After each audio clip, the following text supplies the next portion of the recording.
আমি 24 ঘন্টা রহমত তোর দিকে পাঠাইতে থাকি, কেননা তোর সাথে আমার এক সম্পর্ক হয়ে গেছে। আমি তোর সাথে আবদ্ধ, তোকে আমি পালবো অতদিন পর্যন্ত যতদিন পর্যন্ত তুই সীমানায় পা না রাখিস। একজনও এখানে নাই, হাত উঠায় বলতে পারবেন পীরের মুরিদও এখানে আছে। আমি অনেকের চেহারা চিনি, চেহারা বলে পীরের মুরিদ বলেন যে আমি ঘুমানোর আগে উজুর সাথে 2 মিনিট ডেলি এইভাবে তওবা করে ঘুমাইছি যে মালিক সারাদিন বিরুদ্ধাচারণে কাটছে, ঘুমাইতে চললাম, কাল সকালে যদি উঠাস তাইলে উঠবো, আর যদি না উঠাস তাইলে চির নিদ্রা হয়ে যাবে। বিদায় আমি তোর সাথে সম্পর্ক জুড়া ঘুমাইতে চাইতেছি, তোর সামনে আত্মসমর্পণ করে ঘুমাইতে চাইতেছি, তোর হাতে হাত দিয়া ঘুমাইতে চাইতেছি, সব গুনাহ মাপ চায়া ঘুমাইতে চাইতেছি। এরকম কি একজনও হাত উঠায় বলতে পারবো আমরা যে ঘুমানোর আগে 2 মিনিট আমি তওবা করে ঘুমাই? এই জন্য পায়ে হাত দিয়া বলি প্রতিদিন জোশে উঠায়েন না, শর্তটাও শোনেন প্রতিদিন। এটার এহতেমাম চাই, এহতেমাম। হ্যাঁ, যেই জিনিসের এহতেমাম হয়, আহাব্বুল আমালি ইলাল্লাহি আদওয়ামুহা ওয়া ইন কাল্লা, এহতেমাম যখন হবে তো এটার গুরুত্ব ভিন্ন হবে। এই জন্য শেষমেশ বলতেছি, প্রথম তো 5 ওয়াক্ত নামাজ, আর যদি কিছু নাও পারি ফজরের নামাজের পরে 2 মিনিট হইল নির্জনে বসা আল্লাহর কাছে তওবা করে। এই উম্মতের জন্য আল্লাহ এই মালা দিছেন। আমি যুবকদের পায়ে হাত রাখা বলি, যুবক তোমরাও করো। 60, 30, 35 বছরের যৌবনের পিছনে চিরজীবনের যৌবন হারায় যায়। আমার কথা আজকে বুঝে না আসলো, কালকে বুঝে আসবে ইনশাআল্লাহ। ওই দিন বুঝলে কোনো কাজে দিবে না। সত্য এটাই, ওই দিন তো প্রত্যেক ব্যক্তিও বুঝবে আর চিৎকার দিয়া বলবে আফসারনা ফারজি'না আমাল সালিহা ইন্না লামুকিনুন। আল্লাহ কপালের চক্ষু দিয়া দেখা ফেলছি, বিশ্বাস ভিতরে বসা গেছে, আর কোন দিন উল্টা হবে না। পাঠান না, আল্লাহ বলবে কাল্লা, কোনদিন সম্ভব না। এটার ভিতরেই থাকো, কালুক সাউ ফিহা, এইখানেই অবস্থান করো, আর তোমাকে নড়াচড়ার ক্ষমতা দেওয়া হবে না। এইখানেই থাকতে হবে, বাহির তোমাদেরকে করা হবে না, কেননা গেটের তালা সিল গালা হয়ে গেছে। এই জন্য পায়ে হাত রেখা বলি, তওবায় অভ্যস্ত হন। ঘুমানোর আগে উজু করা 2 মিনিট তওবা করেন, যেই ভাষায় পারেন। বাংলায় পারেন বাংলায় বলেন, আরবি কোনো প্রয়োজন না। হায় হায়, আমাদের রব আমাদের জন্য এতটুকু দয়ালু, যেটা আল্লাহর রসুলও বলছেন আর আদম আলাইহিস সালাম বলছেন। জানি না আমার উপরে উম্মতে মুহাম্মাদীকে এত বড় ফজিলত কেন দেওয়া হলো। তো জিজ্ঞাসা করছে কোন ব্যাপারে? কয় গুনাহ করছি, ভুল হয়ে গেছে এক জায়গায়, কবুল হয়েছে আরেক জায়গায়। দূরত্ব কয়েক শত বৎসর, কিন্তু উম্মতে মুহাম্মাদী যেখানে গুনাহ করবে ওই গুনার জায়গার উপরে বৈশা যদি উপর দিকে চায় একটা চিৎকার দেয় রব্বানা, রব্বানা বলে যদি একটা চিৎকার দেয় রব্বানা, আল্লাহ, হায় আল্লাহ করলাম কি, ও আল্লাহ কি হইল, যদি একটা চিৎকার দেয় তা আল্লাহ জবাব দেয় আলিমা আবদি আন্না লাহু রাব্বা। আদম আলাইহিস সালাম বলছে চিৎকার দিতে দেরি, আল্লাহ মাফ করতে দেরি করবে না। যদিও মাফ না চায়, শুধু আল্লাহ বইলা চিৎকার দেয়। আর আল্লাহর রাসূলও বলছে তুমি চিৎকার দিতে দেরি, আল্লাহ মাফ করতে দেরি করবে না। তো সাহাবা জিজ্ঞাসা করছে ডেলি কয়বার চলবে এরকম? আল্লাহ রসুল বলছে ওয়ালাউ ফিল ইয়াউমি ৭০ মাররা, প্রতিদিন ৭০,০০০-এর উপরেও চলবে, ৭০-এর উপরেও চলবে। ৭০ বারের বেশিও যদি তুমি এরকম করো যে গুনাহ হয়ে গেছে আল্লাহ বলছো, আবার হয়ে গেছে আবার আল্লাহ বলে চিৎকার দিছো, আবার হয়ে গেছে, আবার আল্লাহ বলে চিৎকার দিছ। তাহলে এরকম যদি ডেলি 70 বারের উপরেও হয়, তারপর আল্লাহ মাফ করবেন। প্রয়োজনের কারণেই মানুষ ব্যস্ত হয়।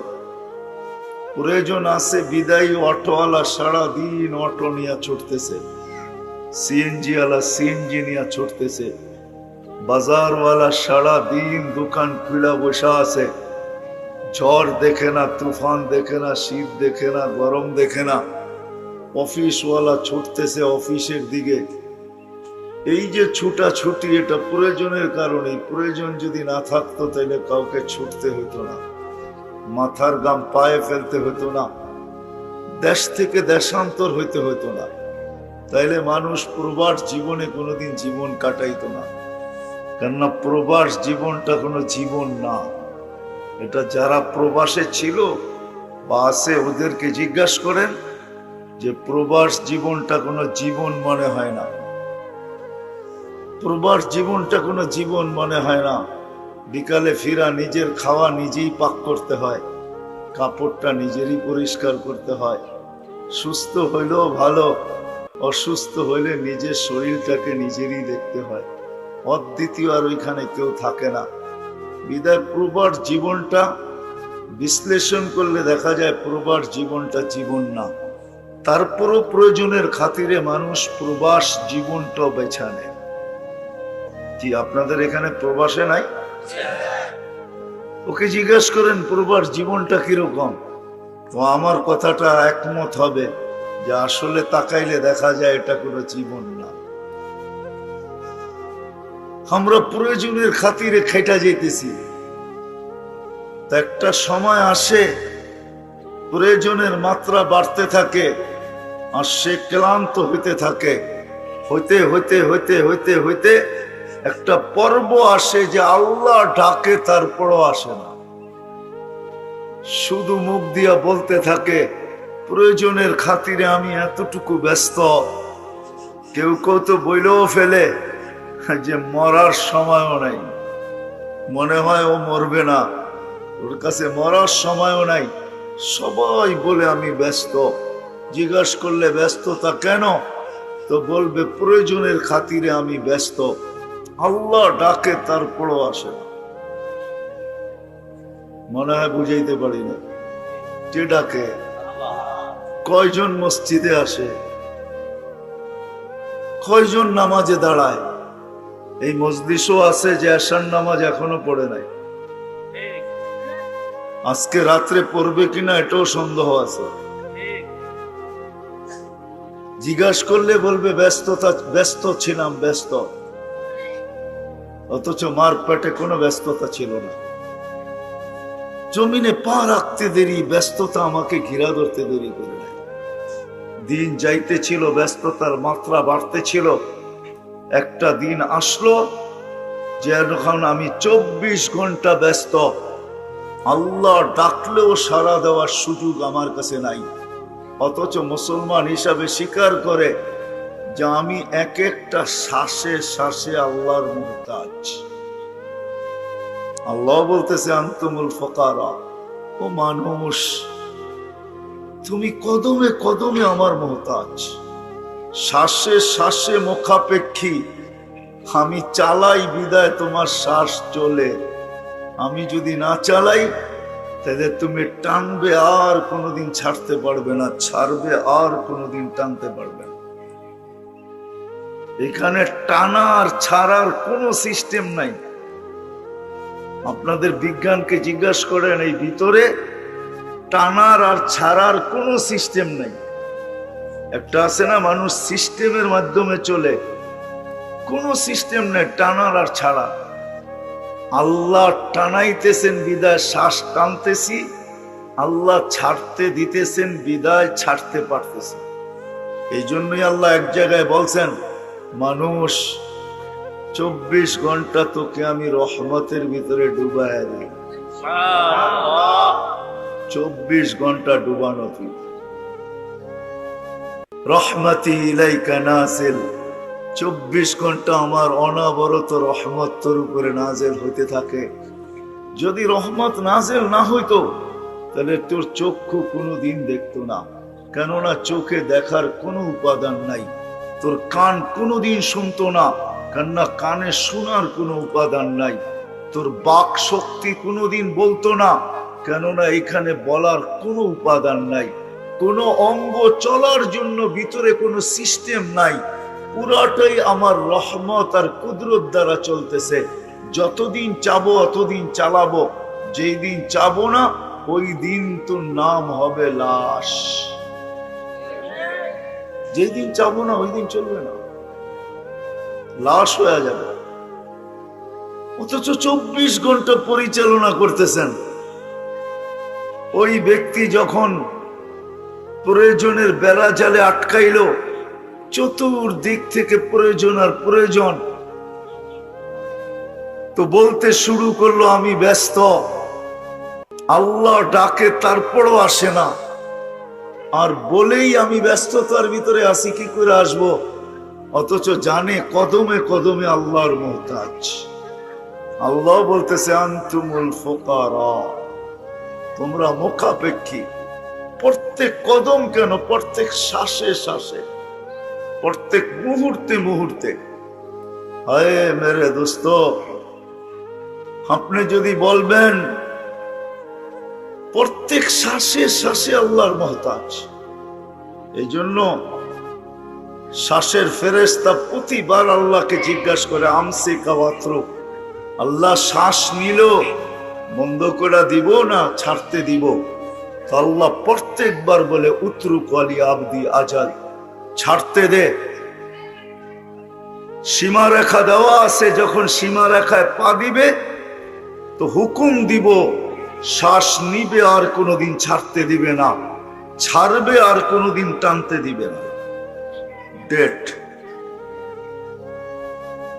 অথচ আল্লাহ ডাকে, আবার বিশ্বাসও করে রাখে। আল্লাহ মারে কে, এই কথা বিশ্বাস করে, তারপরও আল্লাহ ডাকে।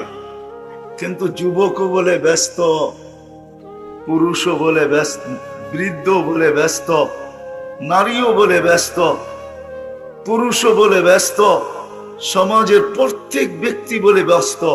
অথচ বিশ্বাস করে রাখে আল্লাহ মারে কে, মারে আল্লাহ রাখে কে, তারপরও আসে না। এই জন্য কিতাবে আছে মরার সাথে সাথে কানে ধ্বনি দিবে। কিছু লোকদের কানে ধ্বনি আসবে আর ধ্বনি দিয়া কানের পর্দা ফাটায় ফেলবে। ফেরেশতা চিৎকার দিয়া বলবে আইনাল ইস্তেগাল, বল তোর ব্যস্ততা কোথায়? তুই না বলতি বড় ব্যস্ত, কোথায় তোর ব্যস্ততা? তো ফেরেশতা নিজেই জবাব দিবে জালাল ইস্তেগাল, তোর ব্যস্ততা শেষ। কিন্তু শুনা রাখ বাকিয়াল ওয়াবাল, সব ঘাটি তোর সামনে, সমস্ত ঘাটি সামনে। আমি নিয়ে যেতেছি ওই দিকে আপনাদেরকে। আফসোস, সারাদিন প্রয়োজন প্রয়োজন প্রয়োজন প্রয়োজন বলি, কিন্তু এই মানুষটা জানে না তার সবচেয়ে বড় প্রয়োজন কি। জানে না তো জানে না, একটু ভাবেও না। 2 মিনিটের জন্য কখনো একা একই বসে ভাবে না যে আমি যে সারাদিন প্রয়োজনের স্লোগান লাগাইতেছি, আচ্ছা একটু ভাইবা দেখি এই ছোট জীবনটার প্রয়োজনই আমার প্রয়োজন, না আরো কোনো কিছু আমার প্রয়োজন? ছোট জীবন, 60-70 বৎসরের জীবন, এটারই কি প্রয়োজন? না আমার সবচেয়ে প্রয়োজন কি? কসম খোদার একজন মানুষও মনে হয় আমরা ভাবি না। একজন মানুষও আমরা ভাবি না যে আমার সবচেয়ে প্রয়োজন কি। যুবকও ভাবে না, বৃদ্ধ ভাবে না, নারীও ভাবে না, পুরুষও ভাবে না, শিক্ষিত ভাবে না, অশিক্ষিত ভাবে না, আমাদের সমাজের কেউ ভাবে না আমার সবচেয়ে প্রয়োজন কি। এটাই বুঝাইতে চাইতেছি, সবচেয়ে প্রয়োজন কি, কোন জিনিস আমার সবচেয়ে বেশি প্রয়োজন, কোনটা আমার জীবনে সবচেয়ে বেশি দরকার, সবচেয়ে বেশি প্রয়োজন। আজকে তো বলি দরকার দরকার, প্রয়োজন প্রয়োজন প্রয়োজন, কিন্তু ভাবলাম না সবচেয়ে বড় প্রয়োজন কি। বিবেক তো আল্লাহ সবাইকেই দিলেন, শুধু পাগলকে দেন নাই তো কলমও উঠে আনিছেন। রুফিয়াল কালাম আন সালাত মজনু হাত্তা ইয়াবরা, পাগল থেকে আল্লাহ কলম উঠে আনিছেন। কেননা ওকে বিবেক বুদ্ধি আল্লাহ দেন নাই, সে পাগল বিদায় কলম তার থেকে উঠানো। আমাদের কারো থেকে তো কলম উঠানো না, আমরা তো কেউ পাগল না। আমাদেরকে তো আল্লাহ বিবেক দিছেন, বুদ্ধি দিছেন, বিদ্যা দিছেন, সবকিছু দিছেন। আমাদের তো ভাবা দরকার ছিল যে আমার সবচেয়ে প্রয়োজন কি, সবচেয়ে কোন জিনিসটা প্রয়োজন। আজকের প্রয়োজনই সবচেয়ে বড় প্রয়োজন না কোন জিনিসের প্রয়োজন? এই জন্যই কোরআন বুঝাইতে চাইতেছে কদ্দামাত লিগাত। মানুষ, তোর বাবা দরকার ছিল ইয়া আইয়ুহাল্লাযীনা আমানুত্তাকুল্লাহ ওয়াল তানজুর নাফসুন ওয়া তানজুর নাফসুন মা কদ্দামাত লিগাত। বাবা উচিত ছিল যে আজকের প্রয়োজন নিয়ে আমি এতটুকু মাথা ঘামাইতেছি, কালকে আমার প্রয়োজন কি, কালকে কি প্রয়োজন।